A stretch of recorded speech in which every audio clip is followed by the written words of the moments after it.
course. This is part of something Americans have not yet wrapped their heads around.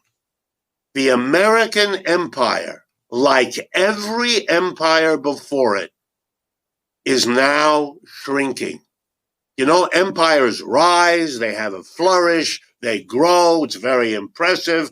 And at their peak, they can't imagine that it won't last forever. It never has.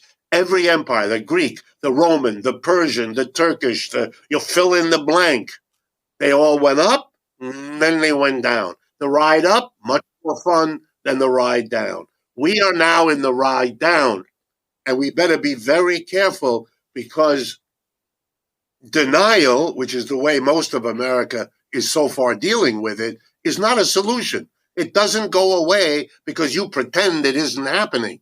The dollar's decline is a literal barometer week in and week out of what we're seeing.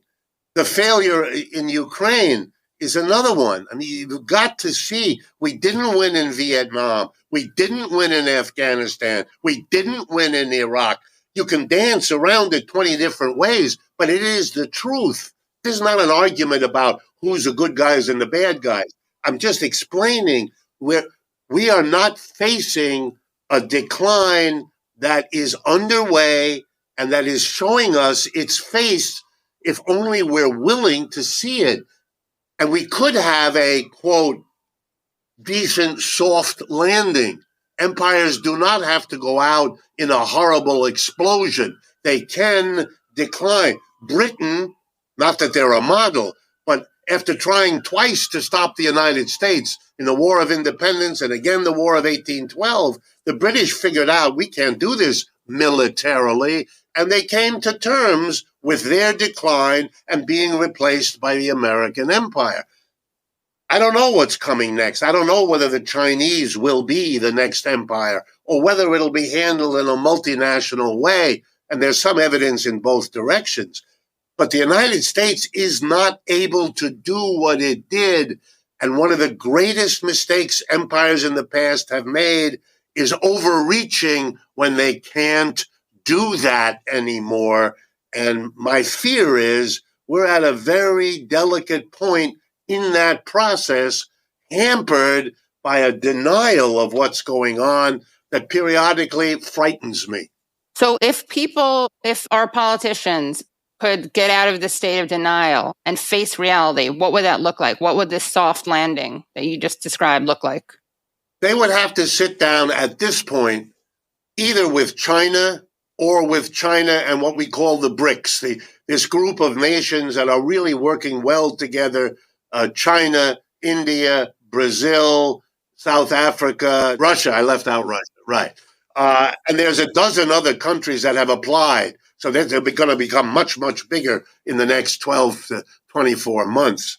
You'd have to sit down with them and work out a live and let live arrangement.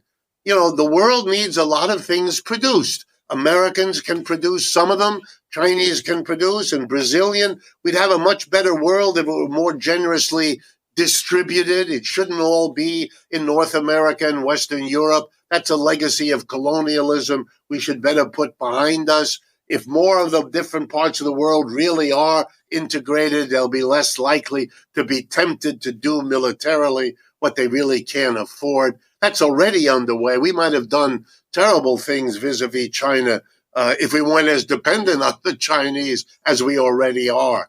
Look, from the time that Kissinger and Nixon went to China and reestablished relations with them several decades ago, until 10 years ago, the United States and China were helping each other. We're trading a lot. That's when a lot of American companies invested in China, et cetera, et cetera. We were able to live together. Those were years of great prosperity in the United States and great economic growth in China. My feeling is, look, we have much to gain and we can avoid a terrible loss. A war? Are we serious? Are we going to have a war around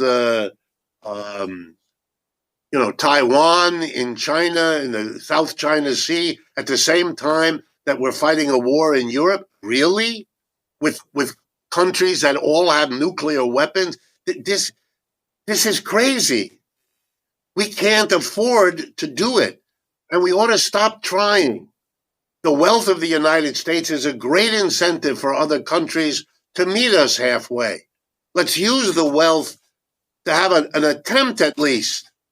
Even if we fail, it's worth the effort to try to do this rather than the saber rattling that's scaring everybody in the world and not bringing the United States out of its decline. Its decline continues. You rattle your sword against Russia and China, the situation of the United States has not gotten better. The United States is more isolated now than it was 5 years ago. Russia is not the pariah nation that the United States and Western Europe would like to claim it to be. I'm not arguing whether it's right or wrong. Sure. I'm not It's not a defending moral argument. or any of that. What I'm saying is, let's be honest and look at the situation the way it is.